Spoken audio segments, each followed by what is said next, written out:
Hello everyone. तो आज का टॉपिक है हमारा मनस्विवेचन, जो कि हमें दो सब्जेक्ट्स में पढ़ना है, एक क्रिया शरीर और एक पदार्थ विज्ञान। पदार्थ विज्ञान में द्रव्य विज्ञानीय, गुण विज्ञानीय और कर्म विज्ञानीय, ये तीन चैप्टर्स मिलके होल्ड करते हैं 48 मार्क्स। इसीलिए ये टॉपिक मनस्विवेचन जो द्रव्य विज्ञानीय के अंडर आता है, ये बहुत ज्यादा इंपॉर्टेंट हो जाता है। क्रिया शरीर में आपको पढ़ना है बट उतना ज्यादा इंपॉर्टेंट नहीं है जितना पदार्थ विज्ञान में है। तो इसी के साथ हम शुरू करते हैं अपना चैप्टर। और ये चैप्टर बहुत छोटा सा है, टॉपिक बहुत छोटा सा है, तो जल्दी खत्म हो जाएगा। ओके, तो सबसे पहले उत्पत्ति से शुरू करेंगे। मन की उत्पत्ति जो है वो सात्विक अहंकार से होती है, जो कि हम उत्पत्ति क्रम में पढ़े हैं कि उत्पत्ति क्रम में जो सात्विक अहंकार और राजसिक अहंकार है उससे एकादश इंद्रिय की उत्पत्ति हो रही है, जिसमें क्या क्या आता है। कर्म इंद्रिय 5, ज्ञान इंद्रिय 5 और एक मन। ठीक है, उसी सात्विक अहंकार से हमारे मन की उत्पत्ति है।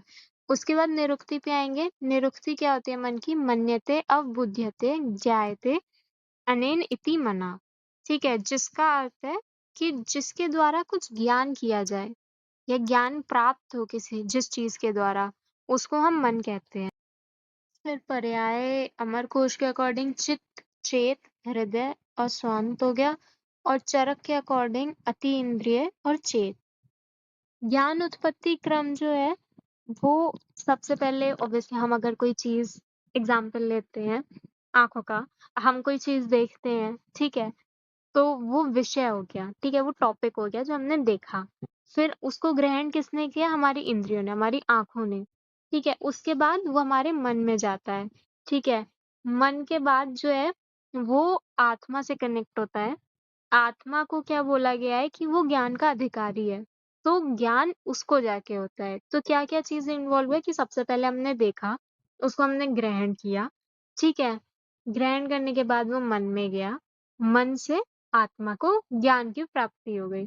तो बेसिकली मतलब ओवरव्यू में ऐसा समझ लो, ऐसा क्रम से याद रहेगा आपको, ऐसा लेमन चीजें याद रह जाती है, ट्रस्ट मी।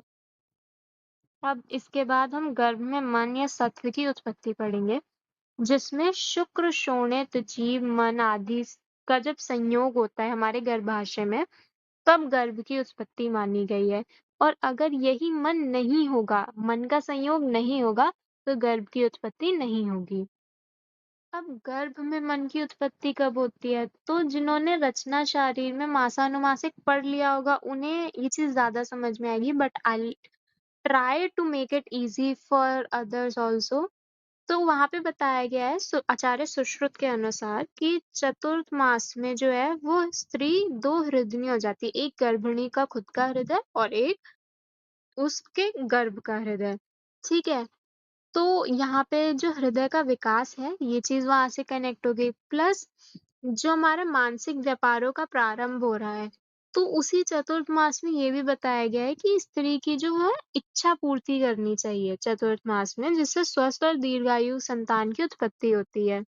तो जो है गर्भ की मानसिक अगर व्यापार शुरू हो रहा है, ठीक है, तो उसकी अगर आप इच्छा पूर्ति करोगे, अगर आपका कुछ मन है और दूसरे इंसान आपको वही चीज करके दे दे, तो आपको अच्छा लगता है ना, आप खुश हो जाते हो, ठीक है, आपको अच्छा अच्छा लगने लगता है। That is what it means. उसके बाद जो है उन्होंने पंचम मास में बताया है कि पंचमे मना प्रतिबुद्धतरम भवति। तो आचार्य सुश्रुत ने ये कहा है कि 5वें महीने में जो है वो मन अति प्रबुद्ध हो जाता है और वहीं छठे महीने में बुद्धि प्रव्यक्त हो जाती है। फिर मन के लक्षण आते हैं, तो लक्षणम मनसो ज्ञानस्य अभावो भाव एव च सति ही आत्मेन्द्रियार्थानां सन्निकर्ष न वर्तते वैवृत्य मनसो ज्ञानम सानिध्यत च वर्तते। इसका मतलब होता है कि ज्ञान का भाव और अभाव होना जो है वो सबसे मेन हमारा मन का लक्षण है। उसके अलावा जो है इंद्रियों का विषय, इंद्रिय, मन, आत्मा, इन 4 चीज़ों का संयोग जो है, उससे हमें ज्ञान की उत्पत्ति होती है। ये चीज़ हमने ज्ञान उत्पत्ति क्रम में भी पढ़ी थी। फिर आता है कि मन के ना होने पर विषय का ज्ञान नहीं हो सकता। देखो, अगर तुम्हें किसी चीज़ में इंटरेस्ट है, तो तुम्हें बहुत जल्दी वो चीज़ समझ में आ जाएगी, पता चल जाएगा, ठीक है। वो चीज़ तुम ग्रैस्प कर लोगे। लेकिन अगर किसी चीज़ में इंटरेस्ट ही नहीं है, कैसे समझ में आएगी? कितना भी कोशिश कर लो, वो उस तरीके से समझ में आती ही नहीं है, अगर हमारा इंटरेस्ट नहीं है। वही चीज़ है, अगर कब मन नहीं है, तो नहीं आएगा। उसके अलावा फिर आता है एक साथ सभी इंद्रियों से ज्ञान नहीं हो सकता। मन का गुण क्या बताया गया है कि एक है। हम आगे पढ़ेंगे कि उसका एकत्व जो है वो गुण है, वो एक है मन। तो कोई चीज़ एक है तो वो हर जगह नहीं हो सकती ना, एक टाइम पे एक ही जगह हो सकती है। आप या तो कॉलेज में हो सकते हो, या आप घर पे हो सकते हो, या आप कहीं एक पर्टिकुलर जगह पे हो सकते हो, आप हर जगह नहीं हो सकते हो। तो अगर मन एक है तो वो एक ही जगह मिलेगा, ठीक है? जैसे चक्रपाणि ने 3 न्याय बताए हैं, उनमें से एक का एग्ज़ाम्पल ले लेते हैं कि उत्पल पत्र शतपत्र भेदन न्याय, ठीक है? तो उसमें उन्होंने यही बताया कि 100 कमल के पत्ते लेंगे, उनको सुई से भेदन करेंगे, तो ऐसा लगेगा कि वो एक साथ हो गया, लेकिन वो ऐसा है नहीं। पहले एक पत्र का भेदन होगा, फिर दूसरे का होगा, फिर तीसरे का होगा, ऐसे एक-एक करके होगा। उनमें बहुत मिलीसेकंड्स का टाइम डिफरेंस है, पर टाइम डिफरेंस रहेगा। उसके बाद हम गुण पे आते हैं, तो मन के 2 गुण बताए गए हैं, अणुत्व और एकत्व। एकत्व का हम पढ़ चुके हैं कि ठीक है, मन एक होता है और जो है एक बार में एक ही इंद्रिय का ग्रहण कर सकता है। ऑब्वियसली अगर कोई चीज़ एक है, तो वो एक बार में एक ही जगह प्रेज़ेंट होगी। उसके बाद अणुत्व है, तो हमने पढ़ा था कि एक बार में वो एक ही इंद्रिय का ग्रहण कर रही है, ठीक है? हमें ऐसा लगता है कि वो मल्टीपल इंद्रिय का ग्रहण कर रही है, बट वो एक बार में एक ही है, क्योंकि उसके बीच का टाइम गैप कम है। अब टाइम गैप कम क्यों है? क्योंकि वो इतनी छोटी है, इतनी अणु परिणाम वाली है, ठीक है? कि उसकी स्पीड बहुत तेज़ है। वही चीज़ यहाँ पे लिखा है कि मन जो है, वो अणु होने की वजह से बहुत ज़्यादा गतिशील होता है। अब मन के स्थान की बात करें तो आचार्य चरक ने बताया है कि मन का अधिष्ठान हृदय है, पर कार्य स्थान सर्व शरीर है, क्योंकि मन ऑब्वियसली अगर सारे जो हमारी इंद्रियां हैं उनके विषय का ग्रहण कर रहा है, तो उसमें हमारी 10 इंद्रियां सारी आ जाती हैं, ठीक है? तो उन सब का ग्रहण करने के लिए ही हैज टू रन एवरीवेयर। तो इसी से याद रखो कि उसका कार्यस्थान जो है वो सर्वशरीर है, बट अधिष्ठान मेनली रहता कहाँ है? आप काम करने निकलते हो, आप कॉलेज जाते हो, आप जॉब जाते हो, आप ऑफिस जाते हो, ठीक है? तो वो आपका कार्यस्थान हो गया, पर आप एट द एंड घर लौट के आते हो, दैट इज़ हृदय। उसके बाद आचार्य सुश्रुत ने बताया है कि हृदय में आत्मा का निवास होने के कारण मन और बुद्धि का भी स्थान होता है। फिर तांत्रिक ने बताया है कि मस्तिष्क में मन का अधिष्ठान होता है, और आचार्य भेल ने बताया है शिर और तालु के मध्य में हमारे मन का अधिष्ठान होता है। नाउ मन का विषय विच इज चिंतन्य विचार्यम ऊहम च देहम संकल्पमेव च यत् किंचित मनसो ज्ञेयम तत्सर्व ही अर्थ संज्ञकम। ठीक है, इसमें हमें 5 पॉइंट्स हैं। ठीक है, 5 विषय बताए गए हैं कि सबसे पहले चिंतन। तो इसका अर्थ क्या है कि मन के द्वारा जो भी सोचा जा रहा है, या मतलब जो भी हम थिंक कर रहे हैं, दैट इज चिंतन्य। फिर विचार्य आया, तो विचार्य इज कि जो हमने सोचा है उसके गुण और दोष का निरीक्षण करना, ठीक है? फिर उसके बाद आता है ऊहम, तो उस चीज में लॉजिक ढूंढना, मतलब युक्ति पूर्वक ज्ञान लेना।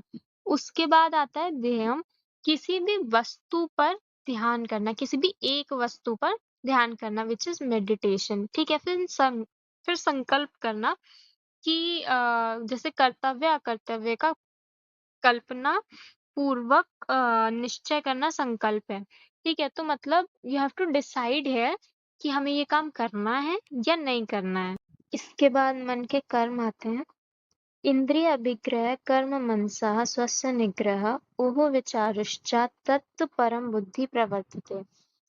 इसमें 4 कर्म बताए गए हैं मन के। इंद्रिय अभिग्रह, स्वस्य निग्रह, ऊह और विचार।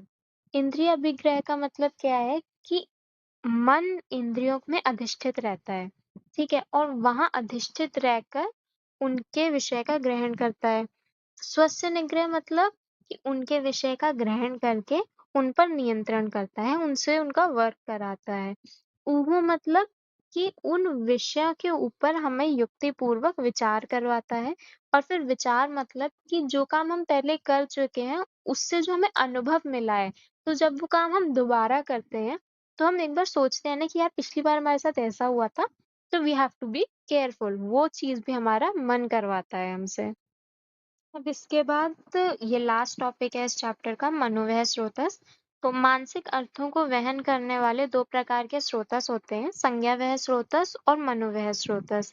आचार्य चरक के अनुसार जो है शरीर के सभी स्रोतसों में मन का वहन होता है और आचार्य चक्रपाणि के अनुसार संपूर्ण शरीर के सभी स्रोतस जो है वो मनोवह स्रोतस होते हैं। आचार्य सुश्रुत के अनुसार जो है वात, पित्त, कफ, रज, तम में संज्ञावह स्रोतसों के आवृत होने से अपस्मार रोग जो है वो उत्पन्न होता है। तो यहाँ आपका चैप्टर फिनिश हो जाता है। अब इसमें जो नहीं है जैसे प्रशस्तिवाद के अकॉर्डिंग गुण हो गए, ठीक है, चक्रपाणि के 3 न्याय हो गए, डुअल नेचर हो गया उसका, पंचभौतिकत्व हो गया मन का। ये सारी चीज़ें अभी इन्वॉल्व नहीं है क्योंकि मैंने ये थोड़ा क्रिया शरीर के अकॉर्डिंग बनाया है, तो इसमें पदार्थ के कुछ टॉपिक्स नहीं हैं। तो इफ़ यू वांट तो मैं इसका एक और वीडियो बना सकती हूँ जो कि थोड़ा पदार्थ विज्ञान सेंटर्ड होगा, या फिर इफ़ यू वांट तो मैं जो है पदार्थ विज्ञान सेंटर्ड जो नोट्स हैं, हैंड रिटन नोट्स, वो मैं टेलीग्राम पे शेयर कर सकती हूँ। So please comment below and tata bye bye.